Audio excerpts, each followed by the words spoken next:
Shelly, Dr. Schueller, welcome. Shelly, to you first. What do we mean when we talk about energy security, and what does a secure future with energy look like? When we think about energy security today, I think really we're thinking through how do we ensure reliability of access to everyone. And that includes the 750 million people that don't have access today.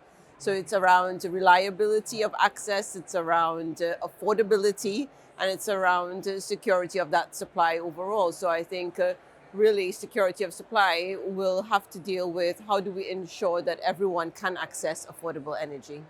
Gayle, what are your expectations and visions for a secure energy future? Well, I think in a secure energy future, I'd echo the points that Shelly made, but also it's about if there are disruptions, how do we track what's happening quickly and get things back on board quickly as well? And so part of what 3M has been doing is developing some new technology based on those data signals, with the grid coming in from traditional sources and from renewable sources being sourced to electric vehicles and other things. We want to know those signals better so that we can help use smart technology to make sure that everybody has that stable grid. And I think a great example to what Gayle is talking to is how we responded to the Ukraine war. I think if we look at Gazprom Germania, they were able to react very quickly to set up safe securing energy for Europe. And they did that in a very short time frame and are essentially working on that security of supply for Europe at the moment, which also, Georgie, speaks to the fact that security of supply is not an issue for the global south or the global north. It's an issue for everyone. And as you point out, with the situation in Ukraine, yes, it's about climate change effects and things about severe storms, but it's also about global tensions as well that can take out an electric grid.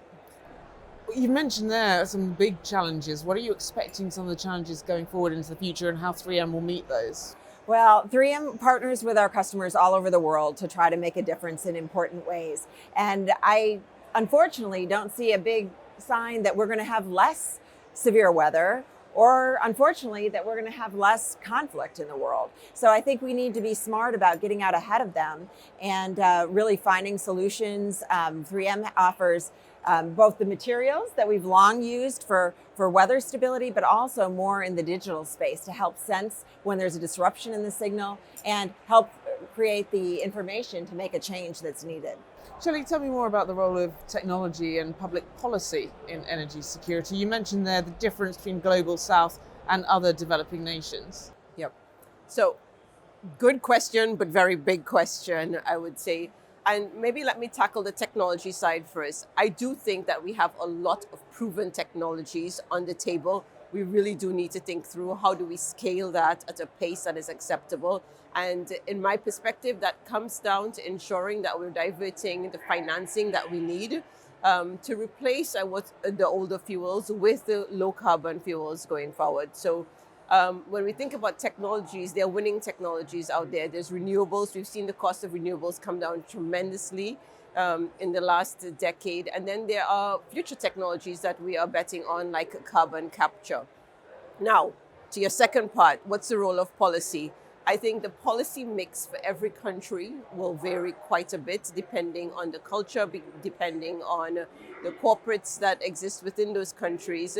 So we really have to look at the spectrum at those that really mandate versus those that really incentivize. So we will see globally a mix of carbon taxes, incentives, and different policies that are being put in place. Yeah, I think that it's important to understand by geography what's happening in terms of the mix. And I would agree that there's a lot. That's one of the things I think is most exciting about this COP, actually, is the ability to come together with so many technologies that are ready to go. Yes, there's mature ones that are proven, but increasingly there are more new technologies, renewable energy in new and different ways, and the cost coming down. And I think, there's opportunities for countries that maybe haven't had the traditional infrastructure to leapfrog into the new ones. Gayle, Shelly, thank you so much.